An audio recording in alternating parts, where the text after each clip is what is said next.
پر افغانستان د اسلامي امارت له بیا ځلې واکمنېدو راهیسې د افغانستان د کانونو یا د معادنو برخې غوړېدلې دي او تر ډیره پورې په دې برخه کې د هیوادونو لیوالتیا هم دې ته زیاته شوې ده چې د افغانستان د کانونو او معادنو په برخه کې پانګونې ته زړه ښه کړي. د ټولو وجه او لامل په افغانستان کې د سراسري امنیت ټینګښت دی او بېلابېل هیوادونه هڅه کوي چې په افغانستان کې د کانونو په برخه کې پانګونه وکړي.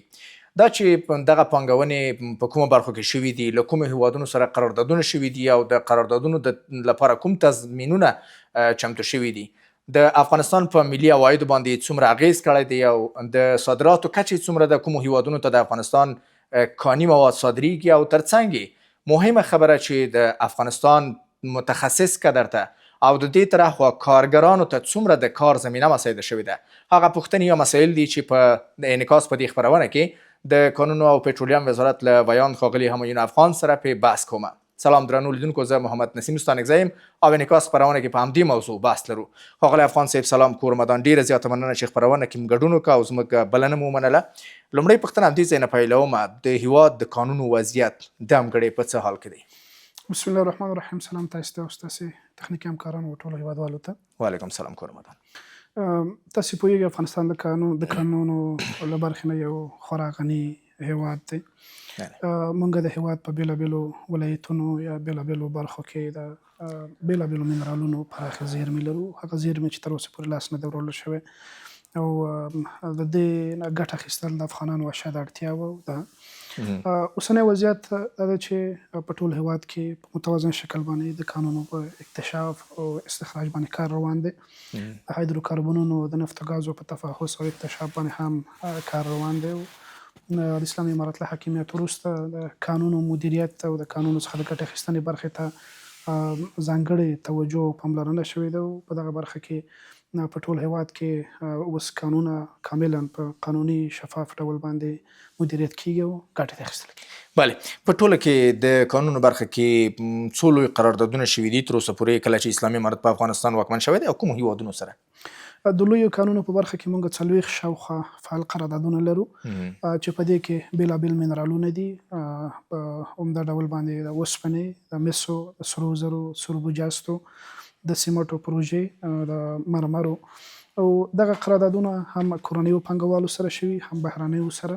په بهرنیو پانګوالو کې موږ سره عمدتاً ایراني شرکتونه، قطري، چینایي، ترکي او دغه شرکتونه دي چې حتی ازبکستاني شرکتونه چې عمدتاً ازبکستاني شرکتونه موږ سره د نفت او ګازو په برخه کې قرارداد لري. ایراني شرکتونه بیا د اوسپنې په برخه کې او قطري پانګوال د سیمټو پروژو په برخه کې، چینایي پانګوال بیا د سرو زرو د مسو په برخه کې موږ سره فعال قراردادونه لري. بله، د هیوادونو یادونه مو وکړه او مشخص مو کړه چې کومو برخو کې دوی تاسو سره قراردادونه لري. د افغان متخصص کدر د ګمارنې په برخه کې د کانونو پټرولیم وزارت څه کړي دي؟ تر اوسه پورې څومره زمینه مساعده شوې ده متخصصو کدرونو ته او ترڅنګ عادي یا عام کارګر څومره بوخت دي په دې برخو کې؟ د کاري فرصتونو په برخه کې خو کله چې موږ شرکتونو سره قراردادونه کوو او مهم شرط دی چې باید عام کارګر خو خامخا افغانان وي، ځکه افغانستان له بیکارۍ کړي او قانون یو ښه فرصت دی چې دلته موږ کاري فرصتونه ایجاد کړو. د کدرونو په برخه کې هم د شرکتونو سره ټینګار په دې باندې کیږي چې تر کومه حده پورې په افغانستان کې یو کدر، یو مسلکي کس انجینر موندل کیږي نو شرکت نشي کولی په دغه برخه کې بهرنی انجینر استخدام کړي او تاکید په دې باندې چې باید افغانانو ته لومړیتوب ورکول شي. او د کدرونو د ظرفیتونو روزنې په برخه کې هم د شرکتونو څخه ځانګړي شرایط اخیستل کیږي د ظرفیت لوړونې په برخه کې چې دوی به په دغه برخه کې پانګونه کوي او هم به په کور دننه کدرونو ته زمینه او فرصت برابري چې دوی ظرفیتونه لوړ شي او هم به د بورسي په ډول باندې بهر ته هم دوی زمینه او فرصت برابري. خو په ټوله کې زموږ هڅه او کوشش دی چې د افغان ظرفیتونو لوړولو، د هغې مصرفه کولو باندې کار وکړو او دا مو لومړیتوب دی دغه برخه. بله، ښاغلی افغان، وروستیو کې تاسو کې لیدلي په سوشل میډیا کې تر ډیره پورې په یو انتقادي نظر خپرېده، کته پورته کېده، ډېر وایرل شو. هغه د چینایي کمپنیو یا چینایي قراردادیانو سره هغوی داسې ادعا کوي چې چینایان کله چې کانونو معادن وزارت نه دوی قرارداد اخلي له ماشینرۍ نیولې تر عام کارګره پورې ټول دوی خپل چینایان راولي. څومره په دې برخه کې تفاهم شته او واقعا دغسې یو څه شته؟ لکه څنګه مو چې مخکې اشاره وکړه چې په قراردادونو کې ټینګار په دې باندې کېږي چې باید د استخدام په برخه کې د ماشینرۍ په برخه کې افغانانو ته لومړیتوب ورکول شي. هر هغه څوک چې بیا د دغه تعهداتو او ژمنو څخه سرغړونه کوي نو وزارت بیا اقدام کوي او حتی قراردادونه هم فسخې ته لاړ شي هم فسخه کوي. په دې کې یو خو چینایي شرکتونو سره اسلامي امارات له حاکمیت وروسته یوازې 2 قراردادونه موږ لرو چې هغه د یو د مسو دویم قرارداد دی، یو د سرو زرو قرارداد دی چې هغه ډېرې برخې د افغانانو ده.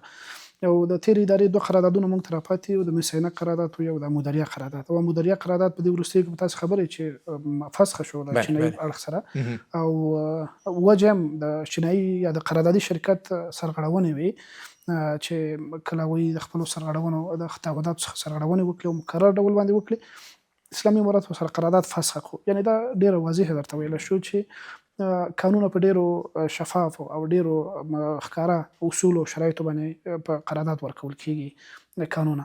که چیرې شرکتونه د خپلو ژمنو او تعهداتو مطابق عمل ونه کړي او قراردادونه حتی د فسخ سرحده پورې هم تللی شي چې عملا موږ په تېر کال کې یو قرارداد د چینایي شرکت سره فسخه کړو، یو تعداد قراردادونه کوچني قراردادونه مو د افغانانو سره فسخه کړل او علت یې دا و چې هغوی د خپلو ژمنو کې پاتې راغله یا مثلا هغه کوم تعهدات چې هغوی کړي وو هغه عملي نه کړه. نو دا ډېره مهمه ده چې باید شرکتونه د خپلو ژمنو او تعهداتو سره سم کار وکړي او مخ ته ولاړ شي. بلې دغه خبره څومره تاسو ته د منلو ده دغه په سوشل میډیا کې دغه موضوع چې کته پورته کېږي تر ډېره پورې غواړم همدې ته ځواب ترلاسه کړم چې چینایي شرکتونو کې افغان کارګرانو ته هم د کار زمینه مساعدېږي. دا په ډېره واضح ډول باندې وایو چې څومره قراردادونه د قانون پټرولیم وزارت سره شوي په هغوی کې ټول شرکتونه او که د کورنۍ یا بهرنۍ مکلف دي چې باید د خپلو ژمنو او تعهداتو سره سم کار وکړي، که هغه د ماشینرۍ د استخدام برخه وي، د کارګرو د استخدام برخه وي، د انجینرانو وي. که چیرې سرغړونه کوي نو بیا قراردادونه موږ فسخه کوو او فکر کوم دا خلک چې داسې تصورات وړاندې کوي شاید د معلوماتو خلاف واقعي. درست. ښاغلی افغان د چین مو یاد کړ چې د مس عینک دویم قرارداد تاسو ورسره لرئ. د مس عینک پروژه یوه له جنجالي پروژو څخه وه چې وخت نا وخت دلته خنډونه پېښېدل. اوس د دې چارې کوم ځای ته رسېدلي دي؟ هو بلې د مس عینک واقعا یو ستر قرارداد و، ستره پروژه وه او د مسو لویه ذخیره ده او په دغه لاره کې خنډونه ستونزې هم کم نه وو، خورا زیات وو. خو الحمدلله د اسلامي امارات له حاکمیت وروسته موږ په دې وتوانېدلو چې شته ستونزې او خنډونه ټول له منځه یوسو او عملا د دې پروژې چارې پیل شي. اوس په بېلابېلو برخو کې هلته کارونه روان دي او په چټکۍ سره روان دي. د زیربناو جوړولو په برخه کې ځانګړي ډول باندې سړکونه جوړېږي.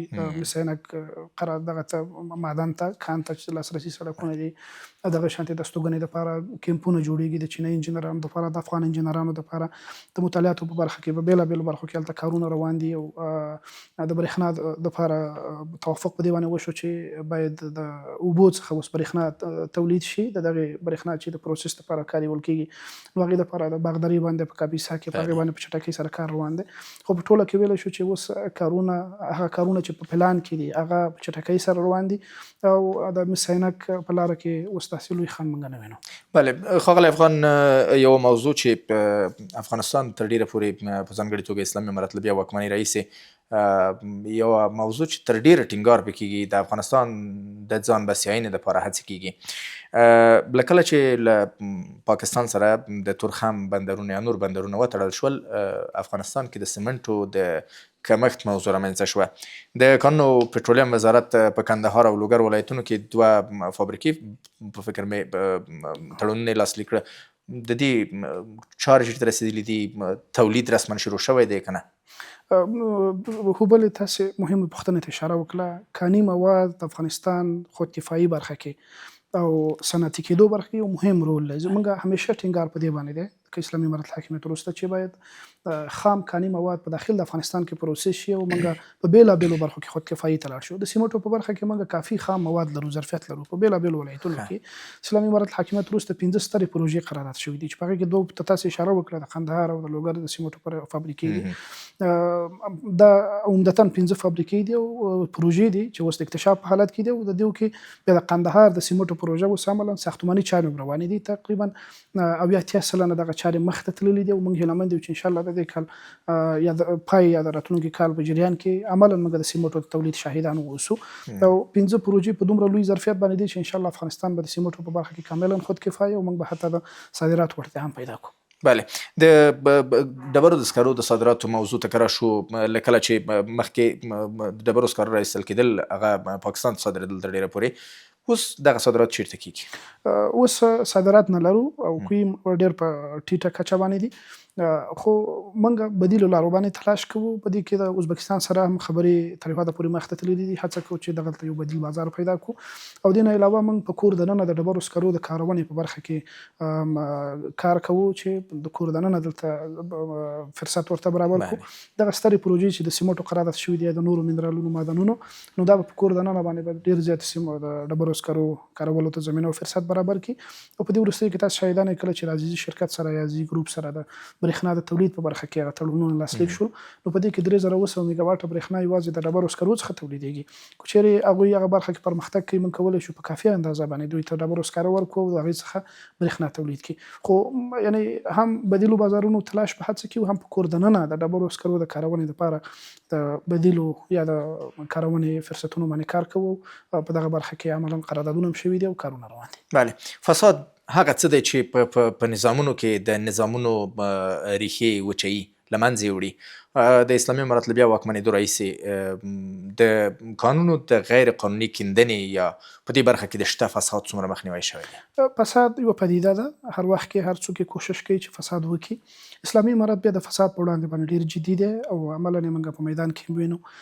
قانونه چې قراردادونه پکې دي عمدتاً او یا مالي برخه ده، فساد هڅه به پکې زیاته کېږي. خو په دغه د مخنیوي په برخه کې قانون او پټرولیم وزارت په مجموع کې اسلامي امارت ډېر جدي دی. هیچ چاته دغه فرصت او زمینه نه برابرېږي او احیانا څوک هڅه وکړي، کوشش وکړي، په جدیت باندې هغې سره برخورد کېږي یا مخه نیول کېږي او د فساد کولو اجازه نه ورکول. داسې کوم بیلګې سره مخ شوي یاستئ تر اوسه؟ طبیعي ده، په بېلابېلو برخو کې یا وختونو کې هڅه کوي. مطلب ته ویل دا یو پدیده ده چې د انسانانو کې موجوده وي، هڅه کېږي. خو زموږ مسؤلیت دا ده چې باید مخه ونیسو، په دغه وړاندې باندې باید جدي واوسو عملاً یو. بله، د قانوني قراردادونو پر څار باندې میکانیزم څه ډول دی؟ موږ د وزارت په تشکیل کې د قانونو د څار لپاره هم تشکیلات لرو، هم پرسونل لرو او وخت نه وخت هغوی ځي د بېلابېلو قانونو څخه، قراردادونو څخه نظارت او څارنه کوي. حتی ځینې لوی قراردادونو چې قانونه قراردادونو باندې ورکول شوي دي، پروژې دي، هلته په دوامدار ډول باندې زموږ د څار ټیمونه موجود وي او د ټولو چارو څخه نظارت او څارنه کوي. کله شرکت تخلفات کوي نو هغوی خپلو تخلفاتو ته یا سرغړونو ته متوجه کوي او د تکرار په صورت کې شاید فسخ خواته لاړ شي. درست. کاني مواد یا کاني زیرمې چې د هېواد د صنعتي کېدو په برخه کې مهم رول لري، همدا ډول د کارموندنې برخه کې هم یو اغېزناک رول لري. دغه رول څومره برجسته شوی دی، څومره غوړېدلی دی؟ عمدتاً د کاري فرصتونو د ایجاد په برخه کې خو ویلی شو تقریبا 1,90,000 شاوخوا کاري فرصتونه قانون پټرولیم وزارت ایجاد کړي دي. دا په بېلابېلو برخو کې دي، د کوچني مقیاس په برخه کې، د لوی مقیاس په برخه کې، د حرفوي کانکیندنې په برخه کې، د ظرفشویانو په برخه کې دغه کاري فرصتونه ایجاد شوي دي او عملاً خلک کار کوي. د ورځ هر ورځې په تېرېدلو سره دغه ساحه پراخېږي، زیات کاري فرصتونه زموږ لاسته راځي. بله برخه د صنعت کېدلو په برخه کې، نو دغه پروسه لږ زمانګیره وي، ځکه عمدتاً اوس قانونه د اکتشاف په حالت کې دي. د اکتشاف نه وروسته موږ د استخراج مرحله لرو، د هغې وروسته بیا موږ د پروسس مرحله لرو او کولی شو مثلا بیا دغه خام مواد په صنعت باندې موږ بدل کړو یا په پخو موادو باندې بدل کړو. دغه پروسه زمانګیره ده، وخت نیسي. نو موږ خو تاکید په دې باندې دی چې هیڅ خام موادو انتقال ته اجازه ورنکړو او په کور دننه باندې شرکتونه باید پانګونه وکړي، دلته فابریکې ایجاد کړي، امکانات او زمینه باید مساعده کړي. نو دغه یو مهم بحث دی، وزارت په دغه باندې همیشه ټینګار کړی. درست. د قانونو د راایستنې برخه کې البته په مسلکي او تخصصي ډول باندې د قانون راایستلو ته څومره توجه شوې ده او د وزارت هغه اوږدمهاله یا لنډمهاله پروګرامونه څه دي په دې برخه؟ دغه هم یو مهمه برخه ده، مهم سوال دی. څومره قراردادونه چې شوي دي په کوچني مقیاس کې، په لوی مقیاس کې، په ټولو کې د معیاري او مسلکي کانکیندنې نورمونه او اصول هغه په پام کې نیول شوي دي.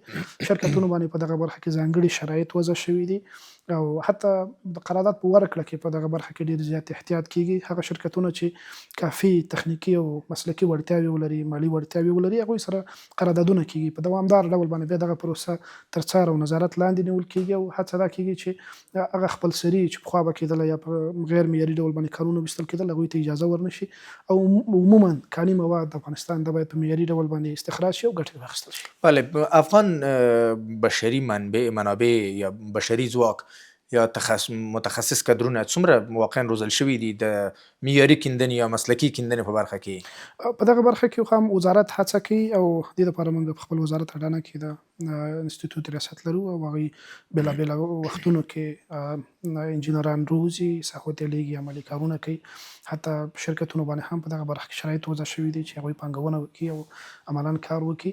خو لا هم دغه برخه کې تشه شته دی او اوسني ظرفیتونه د دې وړتیا نه لري چې په ټوله کې د افغانستان ټول کانونه اوس دغه استخراج شي. نو هغې د خاطره موږ کانونه داسې تدریجي ډول باندې مخې ته ځو چې له یوې خوا ظرفیتونه وروزو، له بله خوا بهرنۍ پانګه را جلب کړو، له بلې خوا نه د اړتیا په صورت کې کانونه چې لومړیتوب دی او کار پرې وشي هغه په قرارداد باندې ورکوو. نور مهم منرالونه او کانونه چې په راتلونکي کې یا په لوی ظرفیت باندې په ښو شرایطو کې موږ په هغه باندې کار وکړو، تر اوسه پورې په هغوی باندې کار نه ده شوی او هغه به په راتلونکي ته سپارو. بله، کوم هیوادونه چې په دې برخه کې البته د متخصص کدرونو د روزنې په برخه کې یا د هغو د ظرفیت لوړولو په برخه کې تاسو سره همکاري لري، په ځانګړې توګه د انسټیټیوټونو ملاتړ کوي یا هم هغه پوهنتونونه چې د کانونو برخه کې دوی ځوانان روزي؟ په دې کې بېلابېل قراردادي شرکتونه چې موږ لرو د بېلابېلو هیوادونو ژمنې ټولو سره لرو. خو البته عملي چې موږ په دغه برخه کې ډېر کار ورسره کړی دی هغه ایران دی او ازبکستان دی، ځکه چې دوی سره هم فعال قراردادونه لرو. د دوی سره رسمي مجلسونو کې هم په دې باندې بحث شوی دی چې باید د افغان انجینرانو ظرفیت لوړونه کې کار وکړي او پانګونه وکړي.